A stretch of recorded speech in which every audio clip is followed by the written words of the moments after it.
नमस्कार मित्रांनो, स्वागत आहे तुमचं फिरत्या गोष्टीमध्ये। विषय तसा अनगरचा आहे, कारण दोन पाटलांच्या वादामुळे सोलापूर जिल्ह्यातील अनगर हे गाव प्रचंड चर्चेचा विषय ठरलेला आहे सध्याच्या घडीला।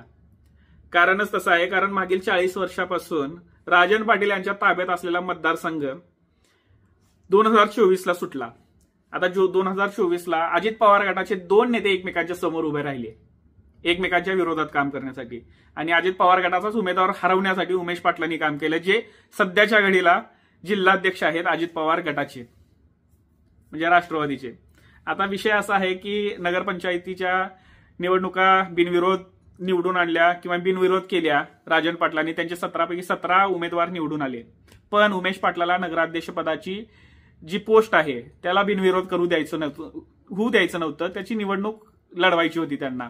त्यासाठी त्यांनी उज्ज्वला थिटे यांना पुढे केलं, पहाटे त्यांनी अर्ज भरला, पोलीस प्रोटेक्शन घेतलं, म्हणजे अनेक नाटकं झाली। पण या सर्वांमध्ये एक गोष्ट तुम्ही आम्ही समजून घेणं गरजेचं आहे, इथं भांडणं जे चालू आहेत ना ते दोन मोठ्या नेत्यांच्या वर्चस्वाचे चालू आहेत। यामध्ये कार्यकर्त्यांचा काय फायदा झाला मला हेच कळालं नाही अजून पण, की बाबा राजन पाटील असतील, उमेश पाटील असतील, ह्यांना नरखेडचं नाव मोठं करायचं आहे, ह्यांना अनगरचं नाव मोठं करायचं आहे, इनडायरेक्टली ह्यांना स्वतःचं नाव मोठं करायचं आहे। आता उमेश पाटीलचं जर विषय घ्यायचं गेलं तर त्यांना मोहोळमध्ये स्वतःचं अस्तित्व निर्माण करायचं आहे, त्यांना स्वतःची ओळख दाखवायची की बाबा मोहोळ माझा आहे हे त्यांना सिद्ध करायचं आहे।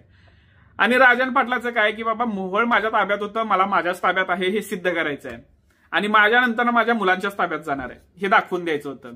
आणि त्या हिशोबाने अनगरची नगरपंचायत त्यांना बिनविरोध करायची होती, ती बिनविरोध त्यांनी केलीच म्हणा, कारण उज्ज्वला थिटेंचा अर्ज बाद झाला आणि नगराध्यक्ष जे आहेत प्राजक्ता पाटील झालेले आहेत, जे अजिंक्य राणा पाटील यांच्या भार्य आहेत, म्हणजे पत्नी आहेत। पण या सर्वांमध्ये कार्यकर्ते कुठे आहेत? नाचण्यासाठी, गुलाल उडवण्यासाठी बाळराजे यांनी असं करून धमकी दिली किंवा चेतावणी दिली की बाबा नाद करायचा पण अनगर करायचा नाही, अजित पवारांना टार्गेट केलं। त्याच्यानंतर स्वतः राजन पाटील साहेब आले, त्यांनी माफी मागितली की बाबा तरुण रक्त आहे, आमचं जे काही आहे पवारांमुळेच आहे, आम्हाला माफ करा, क्षमा करा, बारके आहेत बाळराजे राजकारणामध्ये, त्यांना सांभाळून घ्या, तुमच्या मुलाप्रमाणे पार्थ आणि जयप्रमाणे समजून घ्या। आता हे ह्यांच्यातली वाद लगेच मिटून जातील हो। जे कट्टरपणा जे आलेला आहे ना दोघांमधला, आता भाजपमधले म्हणतात की बाबा राजकीय आमच्याकडे आल्यामुळे सुसंस्कृतपणा बघा, आणि तिकडचे म्हणतात हे संस्कार आमच्याकडनंच तिकडे गेलेले आहेत।